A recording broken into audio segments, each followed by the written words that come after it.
नमस्कार, प्रियाज रसोई मराठीमध्ये आपले स्वागत आहे।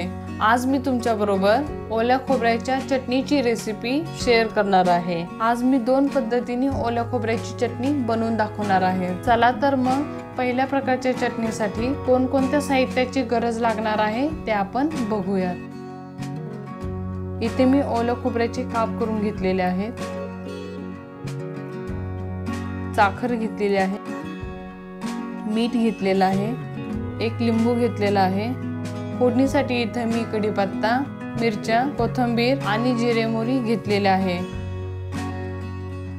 आणि हो तेलही घेतलेले आहे। सर्वात आधी इथे मी मिक्सर मध्ये खोबऱ्याचे काप दळून घेणार आहे, पण त्याआधी यामध्ये मी थोडी कोथिंबीर घालत आहे।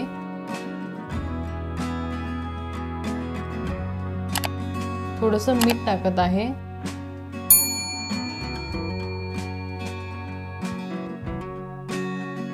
एक चमचा साखर घालत आहे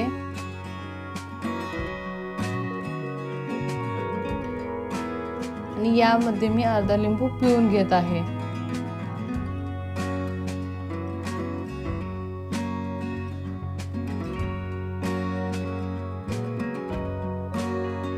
आणि शेवटी यामध्ये मिरच्या घालत आहे।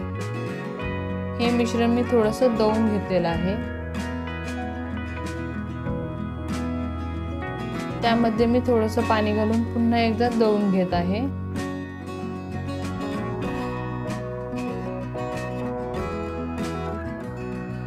तुम्ही पाहू शकता अशा पद्धतीने आपली ओल्या खोबऱ्याची चटणी तयार झालेली आहे।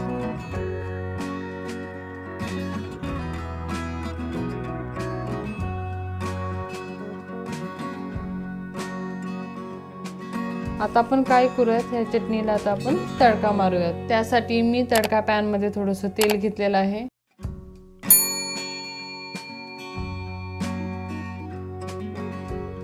तेल चांगलं गरम करून घ्यायचे।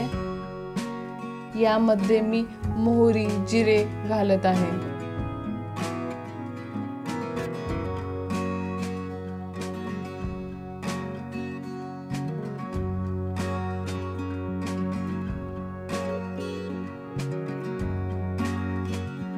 हे चांगलं तडतडून द्यायचं।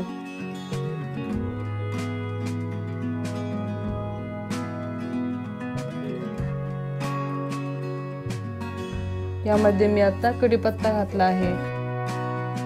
ही फोडणी आता मी चटणीमध्ये घालत आहे।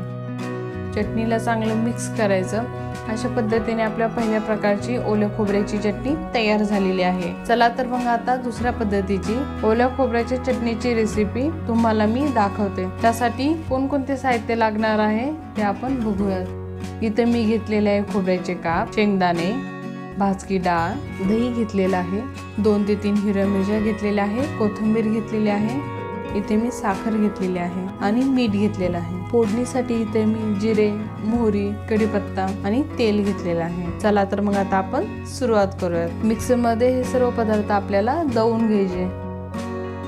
त्यामध्ये खोबरे, शेंगदाणे, भाजकी डाळ,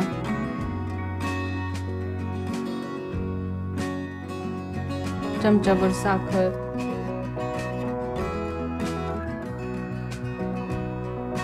दही घेत आहे,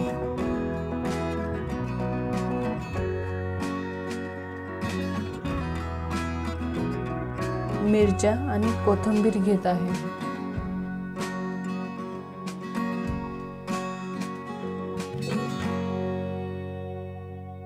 आणि शेवटी चवीनुसार मीठ घेतले आहे। हे सर्व मिश्रण चांगले दळून घ्यायचे। मिश्रण दळून घेतलेलं आहे। आता मी त्यामध्ये थोडंसं पाणी घालत आहे आणि अजून एकदा ह्याला दळून घेत आहे।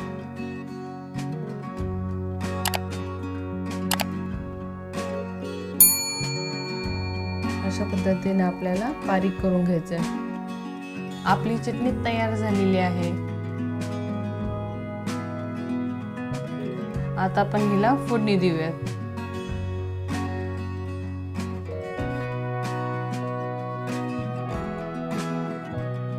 त्यासाठी ते तेल गरम करून घेतलेलं आहे।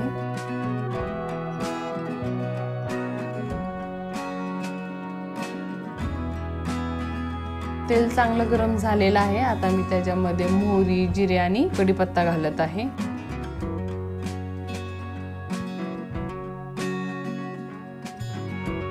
हे चांगलं तडतडून दिलं की त्याला आपण चटणीमध्ये घालूयात आणि चांगलं मिक्स करायचं।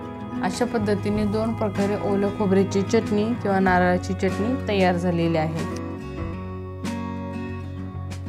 आजचा व्हिडिओ जर तुम्हाला आवडल्यास चॅनलला लाईक करा, शेअर करा आणि सबस्क्राईब करा। धन्यवाद।